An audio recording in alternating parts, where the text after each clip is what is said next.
Svolta inaspettata sul caso dell'autovelox di Cadoneghe nel Padovano che in un mese, quello di luglio scorso, aveva comminato un numero record di multe, ben 24.000. In queste ore è trapelata la notizia che il comandante della polizia locale del comune sarebbe indagato per falso. I carabinieri gli avrebbero notificato il provvedimento come avrebbero fatto con un suo sottoposto.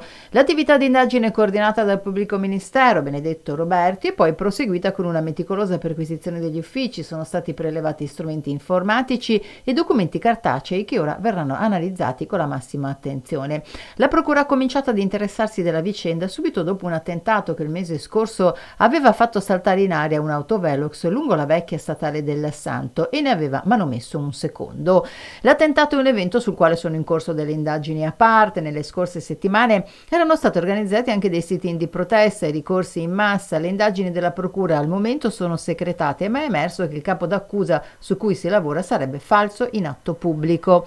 Sarebbero accusati di falso in atto pubblico per questa vicenda che riguarda appunto l'installazione dei contestatissimi dispositivi per il rilevamento della velocità.